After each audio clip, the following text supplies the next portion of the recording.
Ladies and gentlemen, welcome to the 442 podcast. I'm Uzair, and as always, I am joined by the wonderful Tommy Sandy. That's me. And the fantastic Tony O. Hello, boys. As ever, happy to be here.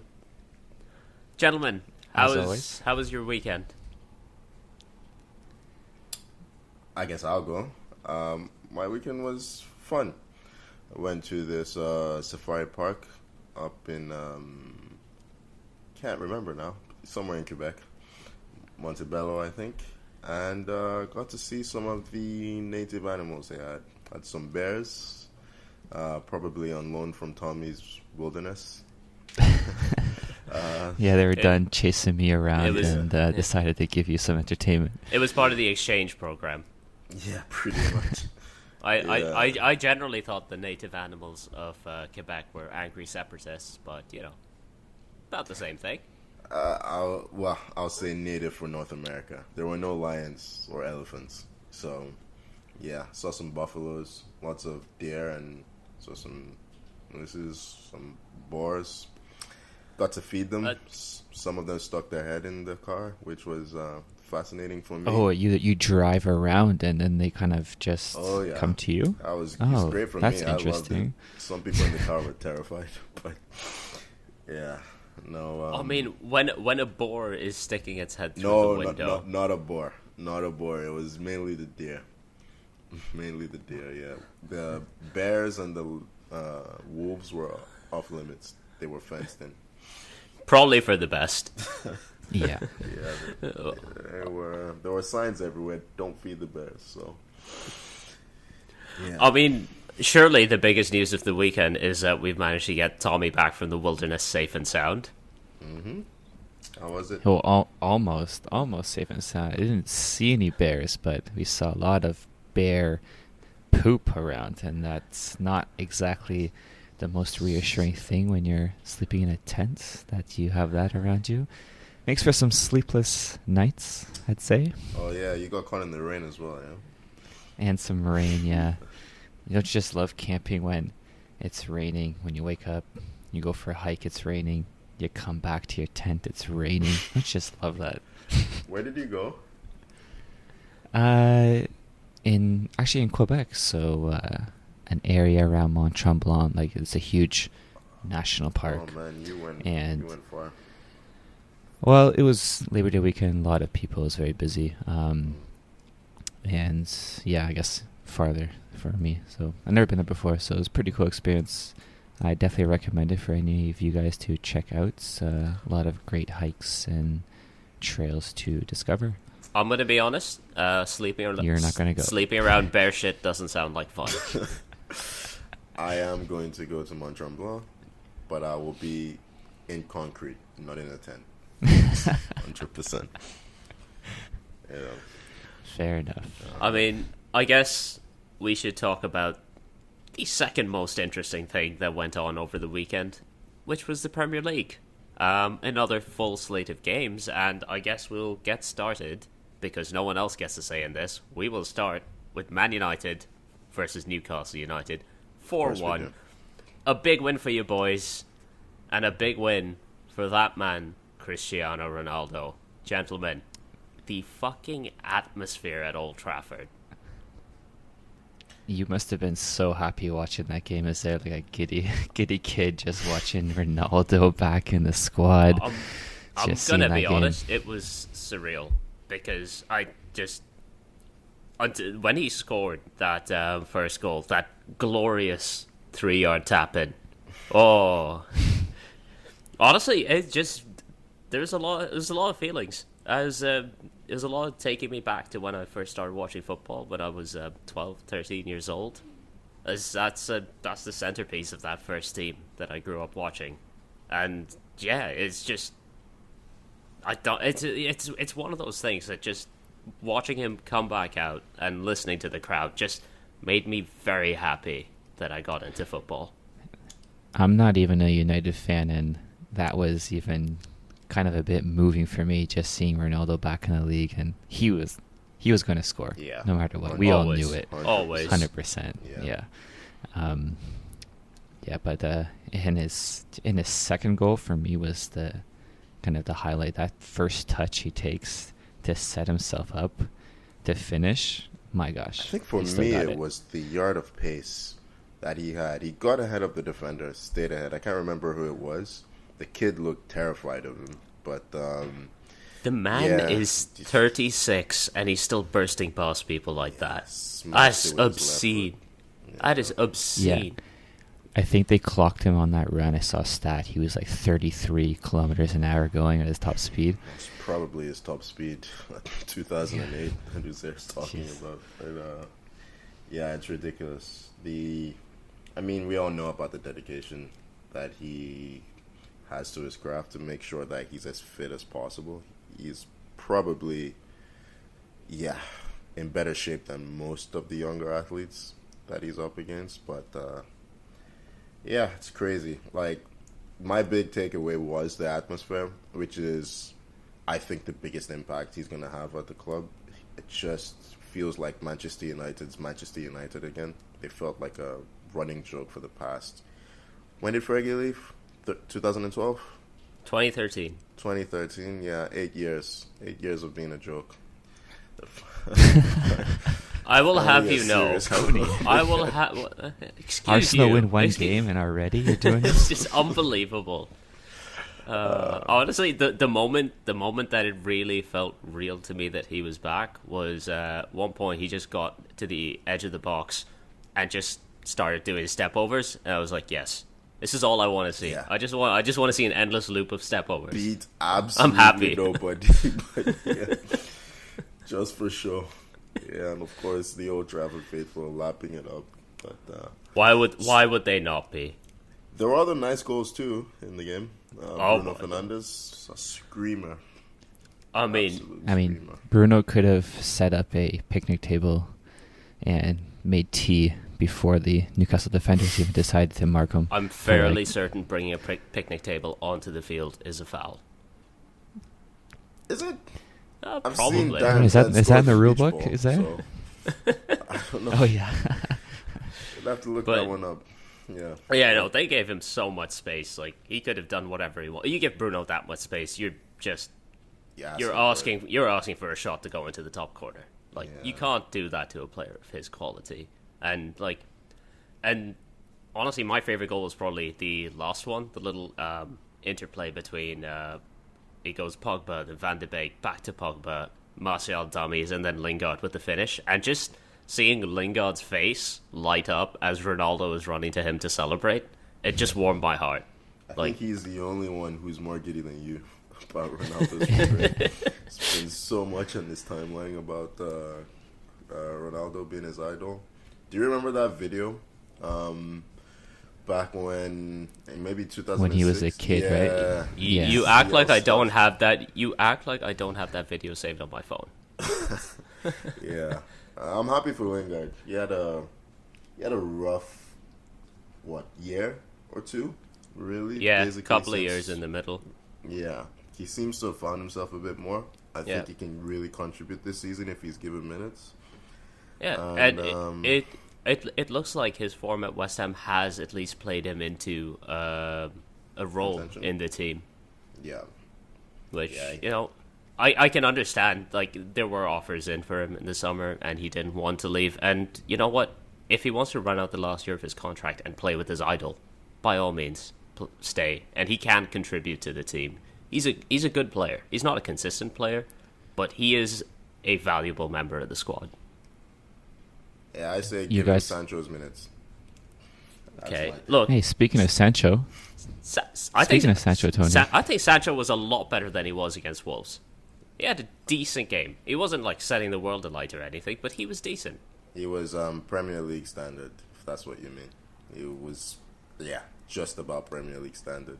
Beat I a don't couple like. of guys. I do not like or appreciate the disdain with which you're talking about Jadon Sancho. The I've kid is seen 20 nothing years to old. justify his He's transfer fee. 20 years old in his second So game for the what? club.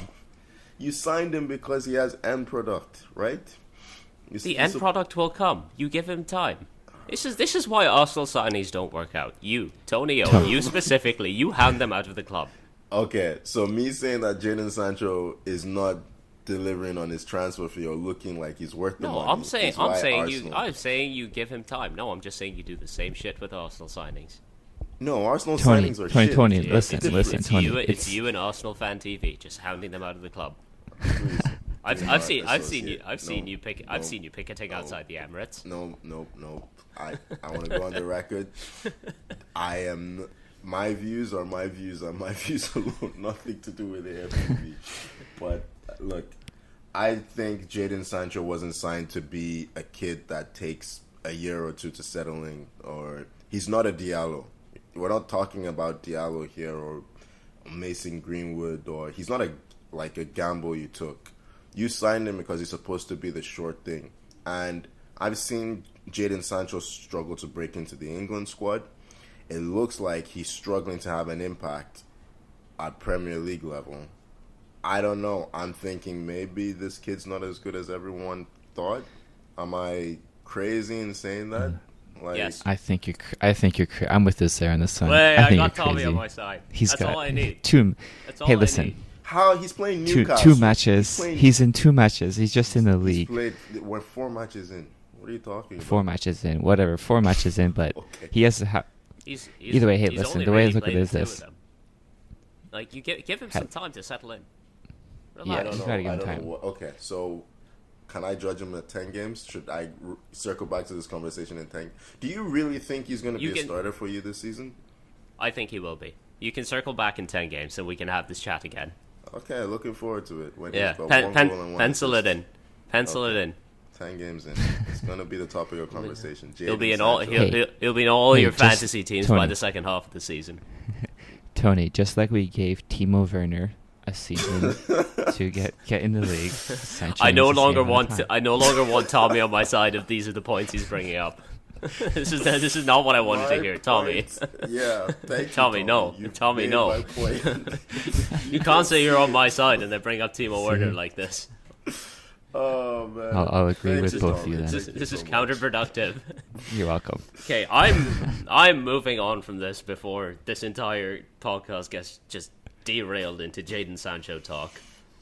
Probably the most surprising result of the weekend was Spurs travelling away to Crystal Palace and losing 3-0. Ooh, amazing! What a great result for all of us. Let me bring up the stats here. Hold on. Jesus Christ! I forgot. I brought up a Tottenham defeat on a podcast with a Chelsea and an Arsenal fan. All rational discussion is out the window. We were talking about in the previous games how Spurs just got really lucky. Yep. They were those defensive kind of fragility and those woes were there because they conceded so many shots against Wolves. Let me give you numbers. Yeah, go. 18 shots against Crystal Palace. Tottenham themselves had 2, 1 on target. Ooh. Supposed Champions League club. No, I'm sorry. They're crap. I don't think anyone was saying they were a Champions League club. Have you spoken to Tottenham fans? They think really highly of themselves. I make it a point not to. Yeah.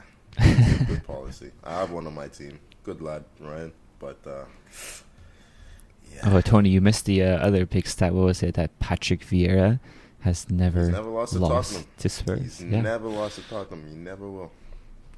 He never will. Honestly, we'll get to the Arsenal game, but for 80 minutes of the 90 of the Arsenal game, it was just Patrick Vieira. They were singing.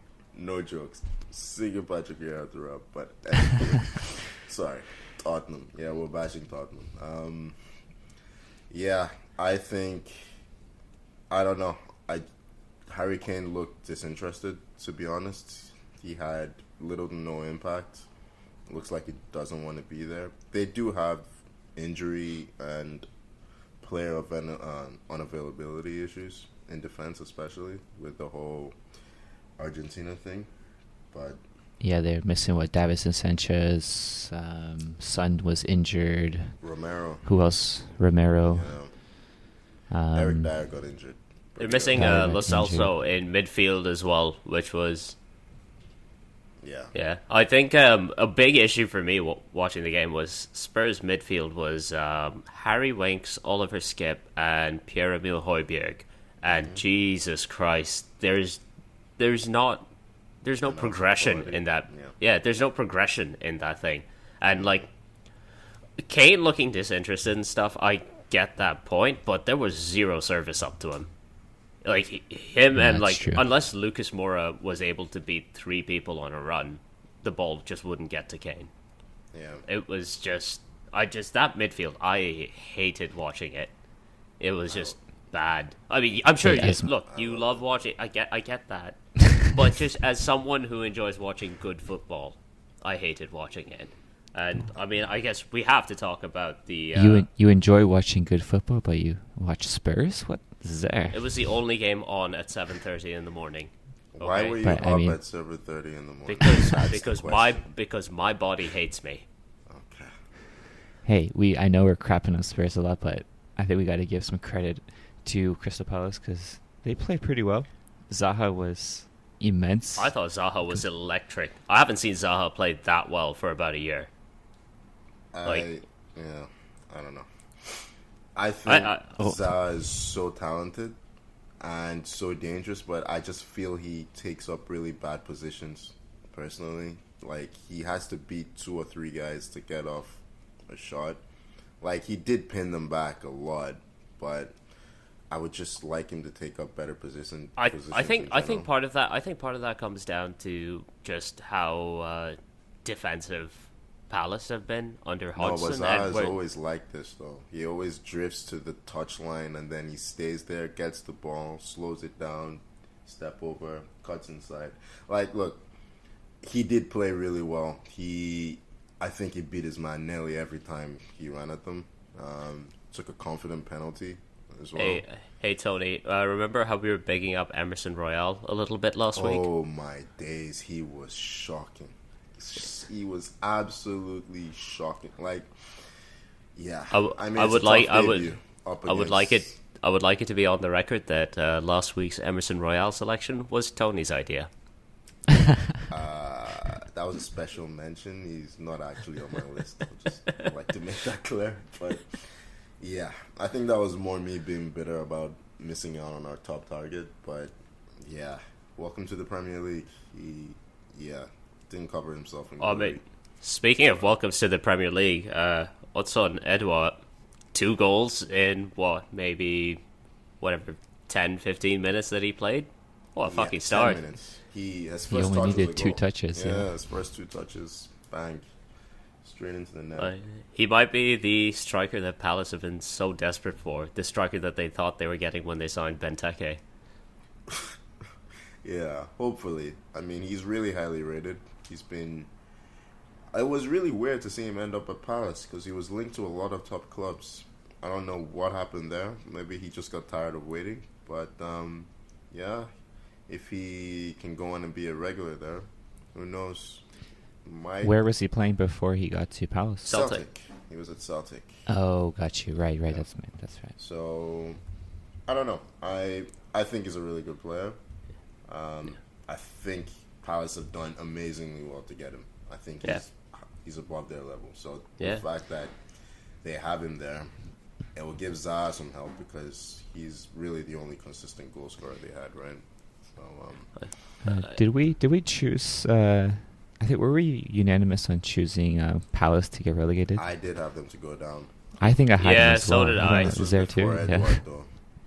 But Fair enough. I think Edward Yeah, was they- a deadline day signing. Was really Yeah, late. he was. Not feeling very confident about Yeah, Palace they going certainly down look after a lot watching better that. now. Yeah. Come on, Patrick. I mean, like, we should probably make a passing mention of the Japhet Tanganga red card as well. I mean, So stupid, man. zero You've just been complaints. Like, You've just been Well, booked. He actually committed a foul after he got booked that wasn't called, like wasn't given, and then he dives in again. He tried to pull out after he dived in, but it's too late. You've gone to ground. Yeah, no complaints. Well, the challenge beforehand was Zaha. He literally came in and I think he just slapped him in the face at the same time he challenged him. Yeah. He was just already asking for Could it. have so been a sending off. yeah, that actually is- that one was definitely that was on definitely the line. it was on the verge. Yeah. Yeah. But I mean, Well, we may all have selected Palace to go down, but the team that actually looks like they're going to go down is Norwich, and they lost their titanic 6-point relegation battle with Arsenal. huge bottom of the table battle. Yeah. Had to get a few shots in. It's not a pod without us taking a shot or two. It's not often that we go from a huge Spurs loss to an Arsenal win, so we got to give Tony something here. I'm glad that we can make Tony smile for once. I mean, yeah, it's a start. It's 3 points, something to build on. Tommy Asu looked really good. I will say, it is probably the ugliest winning goal we'll see this season. I mean, Pepe is such a strange player. His first touch is terrible, but when he gets the ball under control, he can be really dangerous. He often takes up the most dangerous positions on the pitch. The first shot that comes off the post is actually a really good save from Tim Krul. And then, I don't know, he gets tackled by Brandon Williams. And then somehow he ricochets off his heel into Aubameyang. But, yeah, I need to see a few more games. We play Burnley next. We'll see. That will be a better test, better game to judge, because we were dominant. We had 30 shots. I think Norwich might have had 10. We missed a lot of chances, but yeah, some players played well. Ben White looked pretty good on the ball, although his defending was a little bit dodgy at times. But I'm not upset this week. I'm not ecstatic. I guess in other good news, you got Thomas Partey back. He made a huge difference when he came on. Ainsley Maitland-Niles played in midfield with Lokonga, who looked good. Lokonga looked good. Maitland-Niles, if he continues with this stupid idea in his head that he's a midfielder, he will not play in the Premier League. He just won't. He's not a Premier League midfielder. He is a Premier League level fullback or wing back. He's not a Premier League level midfielder. His intensity is just not there. He can go from doing something really good to doing something absolutely stupid. Like, his passing, his general play in midfield is too inconsistent. And in midfield, you need to have a very high floor, if you know what I mean. Like, you can't be making stupid mistakes in there. It's really dangerous. Right. Once Partey comes in, we just regain control. Because Norwich had kind of pushed us back a bit because we weren't keeping the ball. Partey comes on. He basically makes the winning goal with a great pass to Saka. So, yeah, that's a huge plus. Odegaard was good as well. Gave us some threat down that right-hand side. So, it's promising, but let's see where we go from here. That's the Ramsdale's debut. Anything about that? I think the most eventful thing is the fact that he played. I don't know what that says for Leno, because it almost feels like that his Arsenal career is kind of winding down at this point. Yeah, it does feel like that. How many years does Leno have left on his contract? 2. He'll have 1 next summer. Okay. He's been making noise about leaving, so... Yeah, I mean, if Ramsdale's doing well enough, then no reason not to sell off Leno. Yeah, no, he'll be gone next season, for sure. He's not getting a new contract. And his body language has been pretty negative for a while now. You say that, but we said that about Xhaka as well. I mean, I think Xhaka is a special case. He's just Xhaka. He's like a footballing cockroach. He'll be here. Tell us how you really feel, Tony. Oh my God. He'll be at Arsenal for a while. Probably the new manager. Might even buy the club, but please. I was in a good mood. Thank you, Uzair. We needed that. We always bring Tony back down a bit. There's always more arrows in the quiver. I haven't figured out how to deal with Tommy's positivity yet, but I know how to deal with you. Well, it's gonna be tough because we got another good result for Chelsea this week. Yeah, guess we should talk about Chelsea absolutely beating the brakes off Villa 3-0. Tommy, go ahead. Do your thing. Yeah. Just have fun. I mean, we had even the Tuchel roulette, a whole new lineup almost. Ziyech playing, Shalba playing, Saul playing.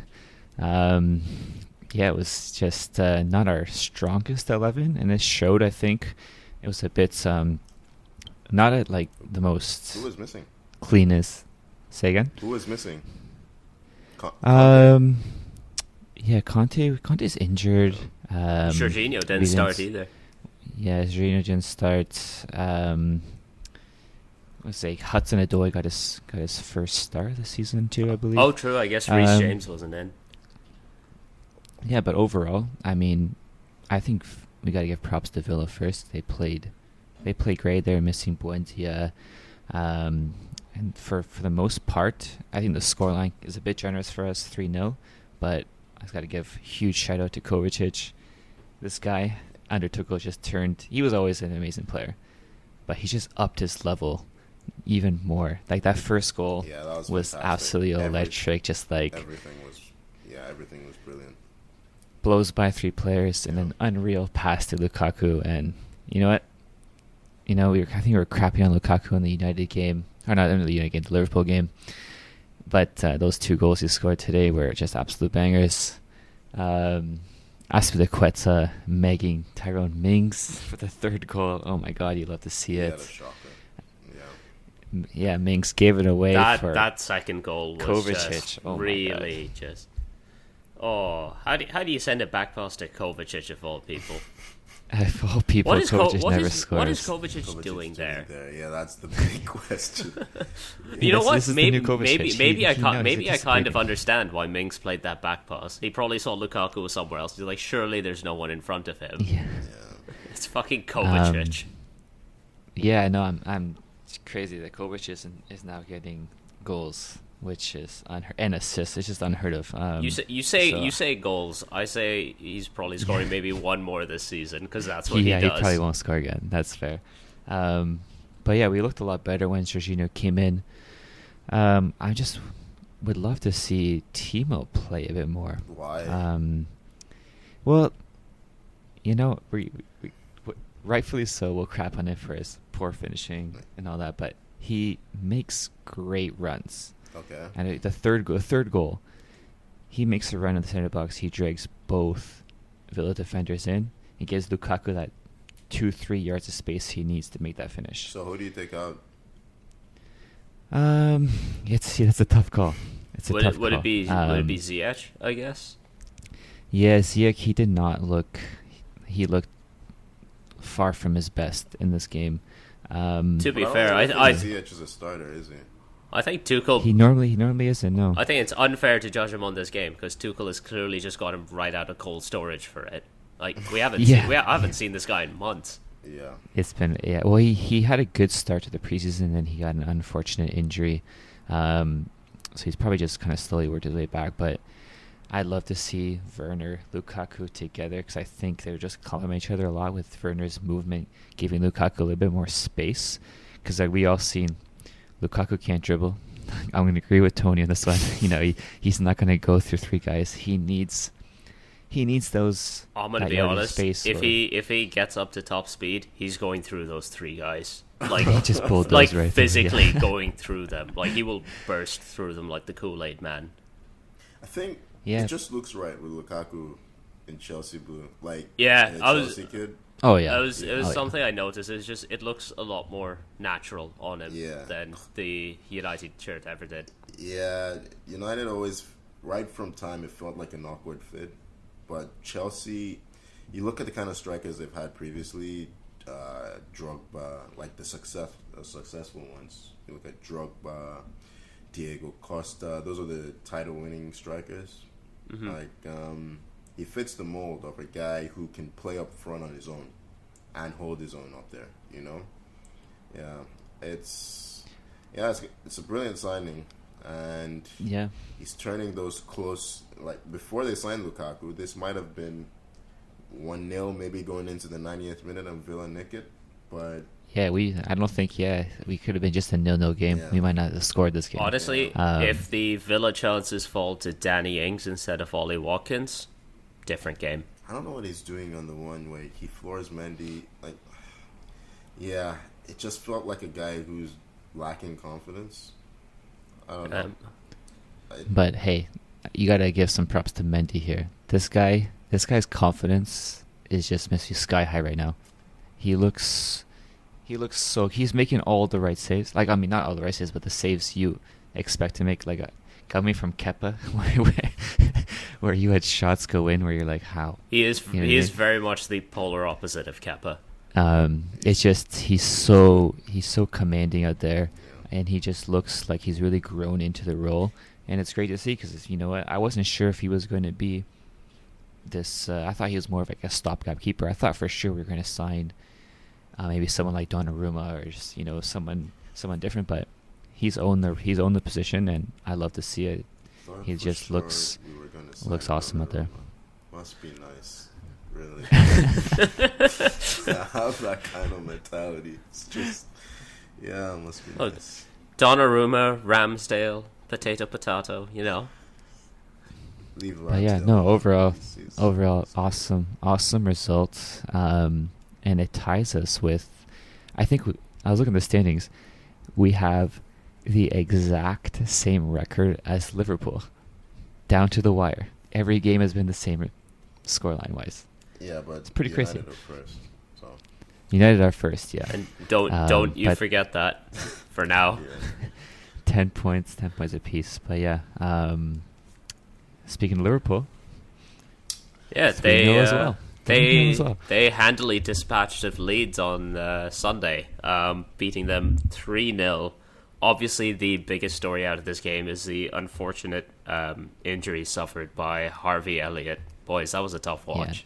Yeah, nasty injury. That sucks. Like, I don't think he started the first game of the season. I can't remember who it was against. Might have been Norwich that Liverpool played against. But I think he started every game since. And he's been really good. He's given them something a bit different in that midfield. A lot of the times, Liverpool's midfield can be quite functional.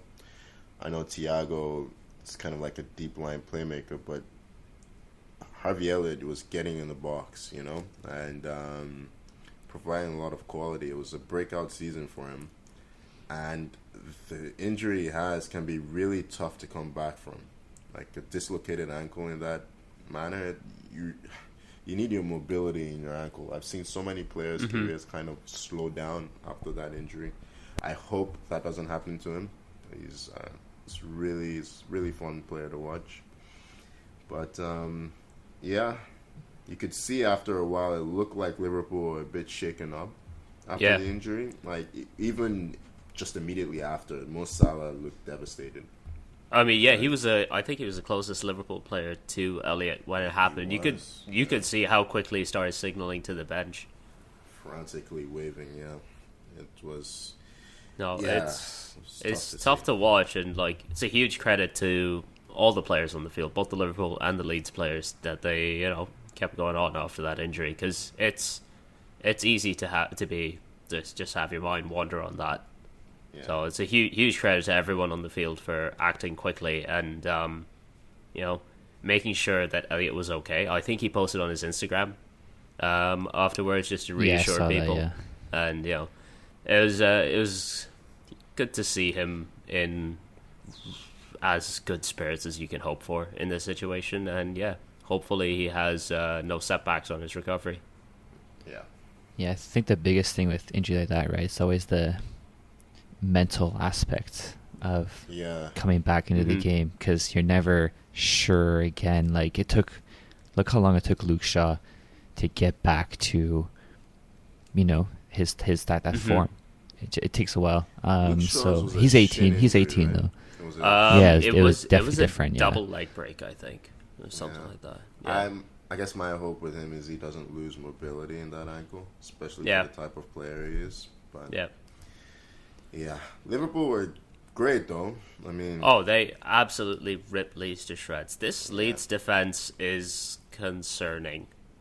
Yeah, it was a game for 10 minutes. Like, it was a good game for 10 minutes, and then Salah scores. I don't know what's going on. How Salah is totally unmarked 5 yards from your goal. But after that, yeah, it was just open season on their defense. It's incredible how they only conceded 3, to be honest. It very much reminded me of the way they played against Man United in the opening weekend, where they just kept leaving players free and kept giving the most dangerous players free runs at them. And it just, like, I understand that you have Bielsa's whole concept of, like, continuously attacking and stuff, but, I mean, there has to be some kind of defensive planning that goes in, right? Because on the outside looking in, it looks like there's no defensive plan. It's 1v1, right? Like, that's what he does. He matches you up 1v1 all over the field. The problem now is if you even drop a little bit in intensity, then with that kind of system, your shape's going to be all over the place. And I don't know. Are Leeds in trouble? It's too early to say, but they won't be the first team to impress one season and then have a really tough second season. I like Leeds historically. They feel like they belong in the Premier League, if that makes sense. But they're a big name. Yeah, they are, and the Premier League are better for having them in there. But yeah, it's concerning watching them these days, just defensively all over the place. If their defense doesn't tighten up by the time the next international break rolls around, which is, I believe, in about a month, then I think they're legitimate. There's legitimate cause for concern at that point. Yeah, Liverpool could have scored so many more goals. I mean, Sadio Mane, so wasteful and selfish. Like, boy, is it frustrating to watch Mane play. I don't think he was like this before. He used to make smarter decisions. It almost feels like mentally, maybe he's competing with Salah. I remember Salah was the one where they used to be frustrating to watch because he was just so goal hungry. But in this game and a few games I've seen recently, I don't know. It just feels like Mane is just in a rush all the time. He's just thrashing at things. Yeah. It just feels like he wants to get that goal so bad that he just shuts out everyone else. Yeah. I mean, he did get his goal, so hats off to him. Yeah. But yeah, it's very wasteful. And I remember, what was it at Liverpool when they won the title? I'm sorry, I don't think that season we don't remember ever that, happened. Right? Yeah, there was no fans. It doesn't count. Yeah, maybe in that dream or nightmare, I should say, he was definitely a lot more of a fluid player. But seeing him now, I'd be a little bit concerned if I was a Liverpool fan. He's just not the same player he was a couple of seasons ago. I think if this Liverpool team, if we had this Liverpool team 4 years ago, before COVID really destroyed everyone's finances, I think Liverpool would have sold him this summer. He's at that age where, I mean, they all are in terms of the front three, Salah, Firmino, and Mane. But now there's no Barcelona to come and waste money on your on your cast-offs. I don't think I can ever forgive Barcelona for spending that much on Coutinho, because they single-handedly built that title-winning Liverpool team. Also, there was a title-winning Liverpool team. That horrible mirage of a title-winning Liverpool team. yeah, Barcelona have made. Yeah, they've done a lot of stupid. As far as I'm concerned, they have blood on their hands. Yeah. But, Liverpool look good. It's going to be a fascinating race. 4 teams who look really strong this season. It's going to be great to see who pulls away from the rest. One of those other teams was in action. Man City pulling off a 1-0 win away to Leicester in a game where I remember the City goal, I remember the offside Leicester goal, and I remember nothing else from this game. I don't know what happens to Pep. So when he was at Barcelona, he initially had Thierry Henry, Samuel Eto'o, Messi. That's an exciting front three, And then he just kept chopping and changing it, making it more functional, making it more technical. And then somehow he ended up with Cesc Fabregas playing striker. And he did something similar at Bayern, albeit no one's dropping Lewandowski. But now, I don't enjoy watching Man City anymore. When they had Sterling and Sane flying down the wings and they had Aguero in the middle, like this whole positional play that his team, this structured play, could still be exciting when he got his more exciting players isolated with defenders 1v1. Now it just looks like they're doing the same thing over and over and over, and eventually they score. So look, I'm not saying Man City aren't a great team. They're still a great team, but I just don't think they're a great watch anymore. I don't know. It just... Tony, I think you made a good point. We were chatting earlier. They're very mechanical. Yeah, they in are. Their play. It's like they're predictable, but the players are so talented technically that even though you can see it coming, it's very difficult to stop. And eventually it just feels like teams, they have a lapse in concentration or something just breaks for them. I mean, Bernardo Silva's goal, I'm not sure who took the shot that eventually just broke for him to have an open goal. But yeah. Honestly, all the City players, like whatever their starting 11 is, I don't see the faces anymore. It's just...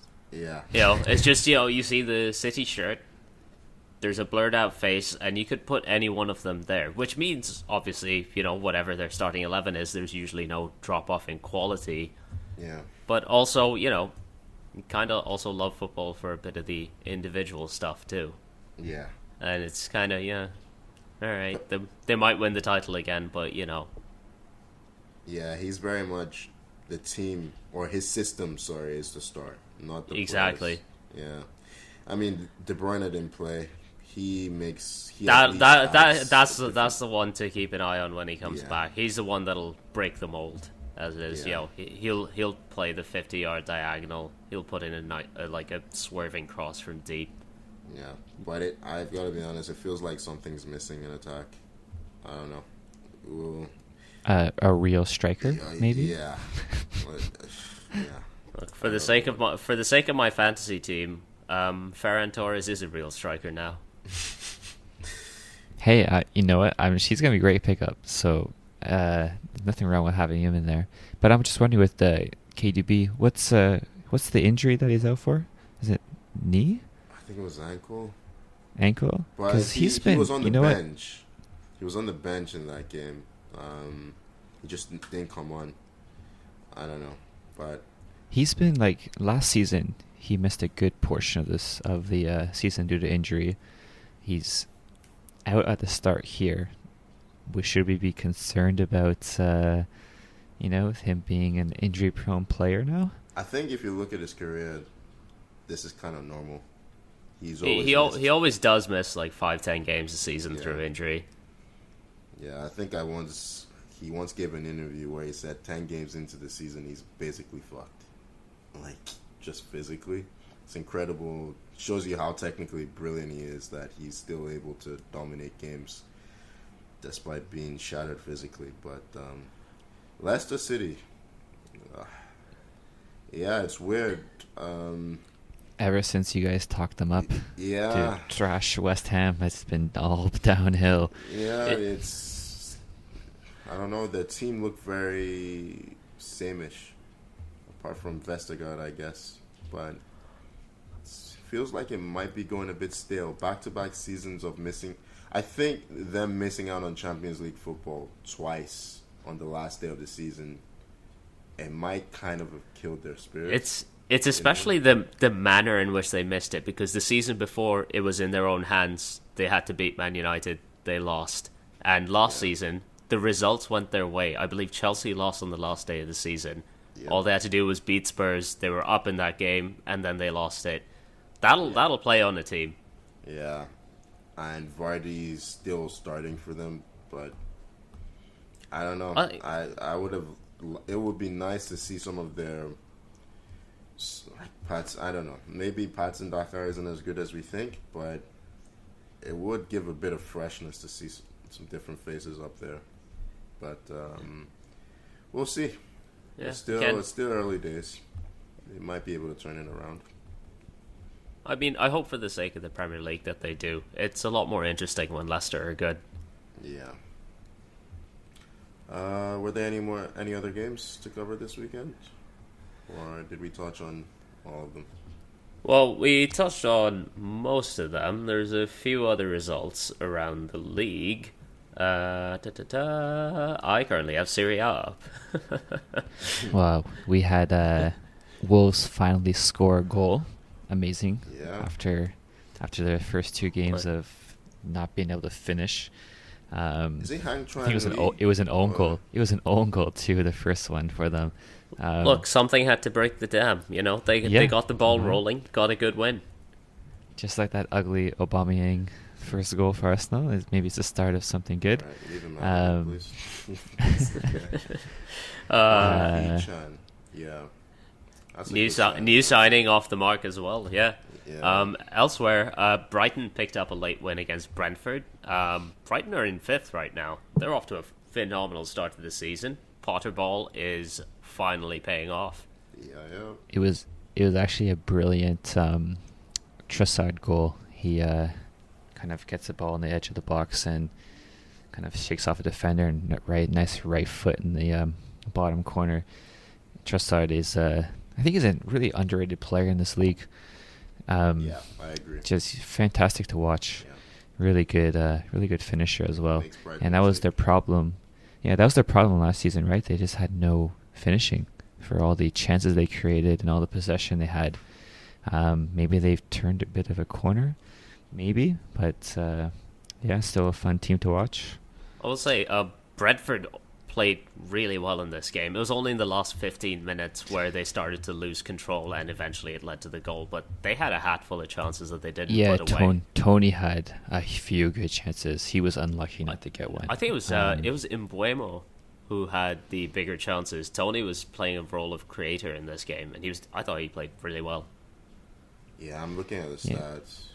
7 shots for Brentford, only 4. In fact, Brighton's only shot on target was the one that ended up winning the game. So maybe reverse XG working for them this season.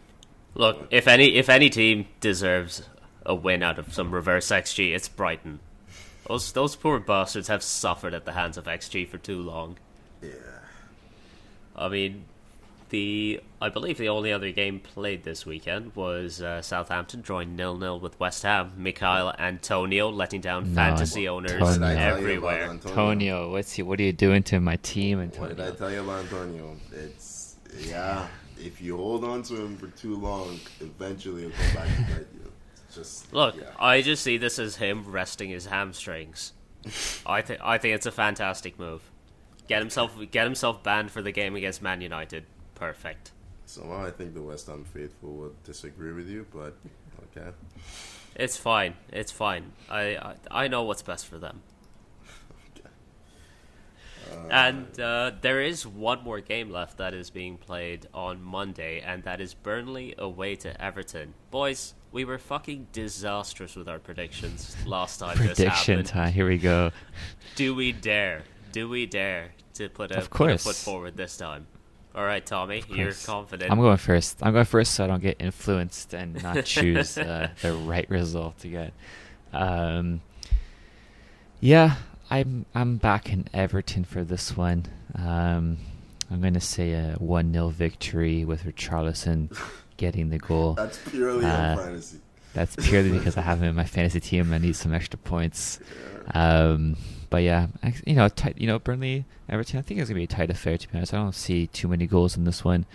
So yeah, 1-0 Everton on my prediction. Tony, what do you got for me? 1-1. I'm going for 1-1. Burnley just score first, and Everton to come back into it in the second half. So yeah, thinking 1-1. I'm going to go a bit against the grain and pick a 2-1 Burnley win. Okay. Mostly because it's something I want to see. It'll make my buddy Evan very, very happy. The one Burnley fan in Canada. But yeah, no, I think Chris Wood to capitalise on a Jordan Pickford mistake, because it's been a little while since he made a big one. It's been a while since he had something. Yeah. You know, he almost had one in the Poland match. Almost. In internationals. That's key. Almost, yeah. Almost. He got bailed out. Which means it's time. Do it, Jordan. Do it. Straight to Chris Wood. With that being said, boys, this week we thought we'd take a bit of a look elsewhere around Europe. Serie A has been fascinating so far this season. We're 3 games in. What are your thoughts on the league? I think the most fascinating aspect is Juventus. It's just 3 years ago. Was it 3 years or 4 years ago? I can't remember right now. Juventus were regularly anyway, making it to the Champions League final. And yeah, it seems like they just ditched their strategy for Ronaldo. They ditched one of their greatest ever managers for Ronaldo, and that move has not paid off, because now Ronaldo's gone. They did not win the title last season. They look so weak this season. I mean, I'm seeing, where's the star quality in that team? There's Dybala, and that's maybe it in attack. Honestly, the signing of Ronaldo really hindered Dybala as well, because he saw so much less game time over the last 2 seasons that he hasn't continued to develop. Yeah. And I mean, they have Morata back, I think. Yeah, he scored. Okay, we said star quality. I refuse to allow Morata to be mentioned in that. But the thing that was really striking is, I don't know if you saw the video that came out before the season of Chiellini talking to Allegri, saying that we are not a team, just on the sidelines while watching them train. And it's kind of looked like that to start the season. 3 games in, 1 draw, 2 losses. They lost to Napoli this weekend. It's just...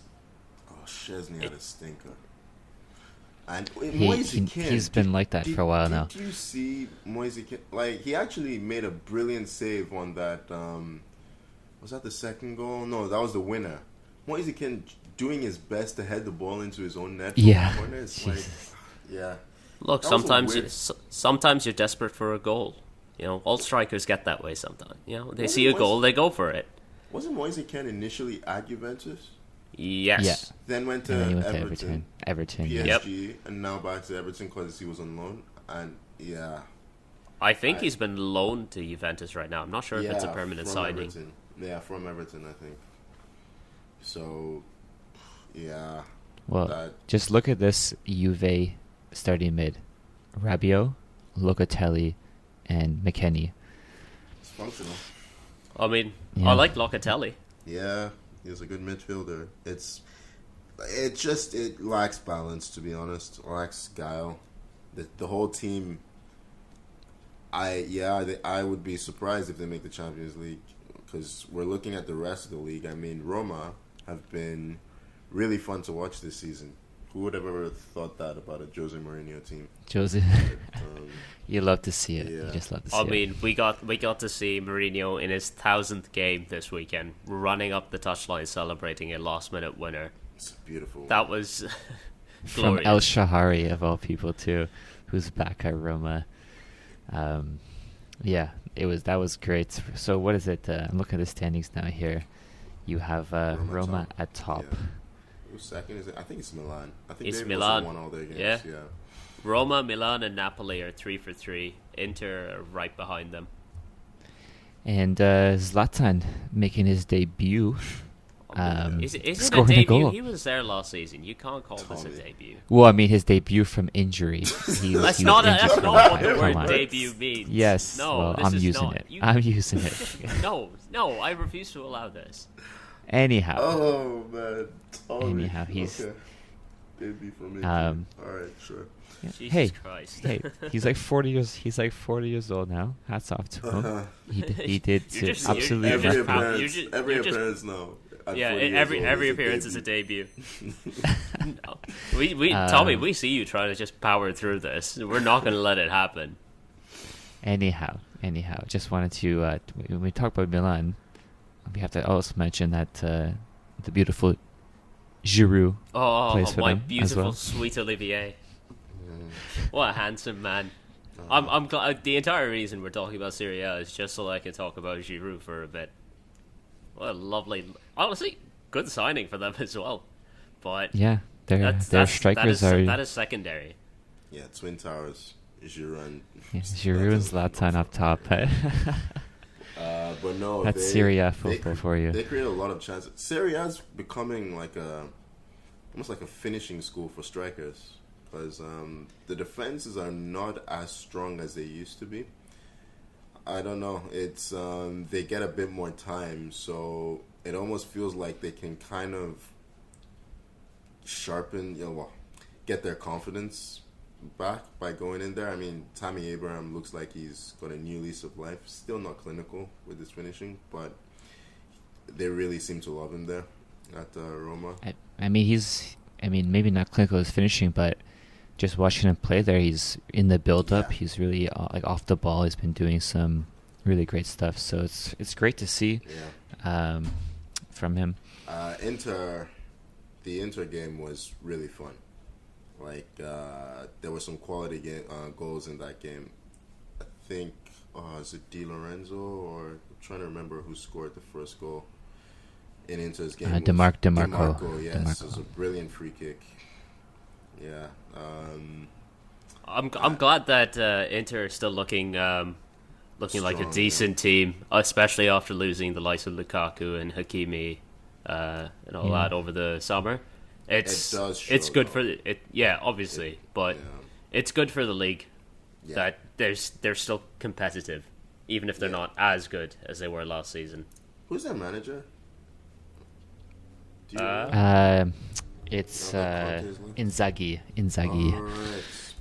Is it but not people, or is the it clinical striker Simone Inzaghi. Inzaghi. Simone. Okay. Simone Inzaghi. Yeah, he's a good one, I think, as managerially. In terms of managers, yeah, definitely the good one. They got the right Inzaghi. Yeah. It's gonna be interesting this season. More interesting than it's been for a while, I think, because you genuinely have no idea who's going to win the league this year. It might be the most open of the major leagues in Europe. Premier League's pretty open this year, but I know what you mean. Like, in terms of like if you're gonna have a team make a surprise surge into the top four kind of thing.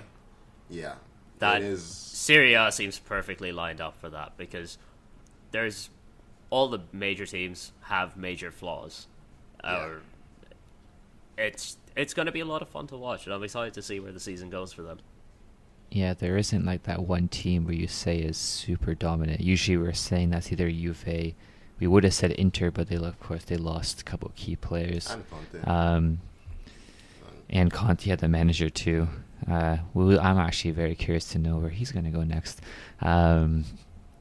But honestly, great for Jose. I mean, I'm sure he's loving this. Sure, he's there. I'm sure Conte will be back at Chelsea once they fire Tuchel next season. Yeah, once Tuchel, 18 months for Tuchel, right? Yeah. That's what we're giving him. They'll find a reason. When Conte was here, I loved him. He's a successful manager. Wherever he goes, success follows. Yeah. Sarri's but at no, I AC think Milan, right? Sarri is with Lazio, I believe, right? I believe he is with Lazio now. Yeah. Okay, got that wrong. Yes, you're right. He's with Lazio. Yeah, I mean, even Lazio, haven't talked about them, but they've been they were under Inzaghi the last few years, and they're always in that 4th, 5th place. And with Sarri, I'm sure once he gets them playing how he did, maybe against when he had Napoli in that stint, they might be a solid team as well. So you have like 6 Atalanta too. We can't forget about Atalanta. Yeah. Yeah. So You will never you forget have- about Atalanta. After Yeah, your I'll never really forget 'cause bad I- take a couple of years ago. Yeah. do you want to remind people of that? I take? just said that I would rather have Atalanta in a Champions League, quarterfinal, semifinal, than someone like, Barcelona or PSG. Because hey, Yeah. is that that bad of a take? It was at the time because I think they ended up. I can't remember who they beat now, but it basically felt like you had no idea how strong Atlanta had been that season, and they ended up going through. But right now, that was the season they ended up making the quarter semi-finals, right? Yeah, made the quarters. Yeah, it Yeah, was. I think they went out to PSG in the end. Yeah. Yeah, but they've not taken advantage of the flux that's going in at the top. I think they have like a win, a draw, and a defeat, if I'm not mistaken. That is correct. Yeah. So, well, they're only 5 points behind, and who Look, knows? They might it's be only- able to have that late surge that you were. Yeah, referring it's only been 3 It's games. only 3 games into the season. It's all to play for, but Serie A is definitely something to keep an eye on this year. Boys, I think that just about wraps up everything we had to talk about today. All that's left is to say, please follow us on Twitter at 44Took, and also subscribe wherever you get your podcasts. Spotify, Apple Podcasts, YouTube. We're on all of that. And I guess all there is left to say is thank you for joining me, Tommy. Thank you. Pleasure as always. And thank you for joining me, Tony. Thanks, Uzair. It's always great fun chatting to you both. Thanks, Tony, as well. Yeah, no. Hey, Tony, I'm just happy that Arsenal got a win, Spurs got trounced, so it wasn't a depressing rant about Arsenal this week. So maybe next week we'll have that. Yeah. I don't know who Arsenal's playing. We can only But, hope that comes back next week. we can only hope. So I look forward to maybe that next week. No. Uh, No. More of the same, please. Yeah. all right. Thank you for listening. We'll see you next time. Goodbye.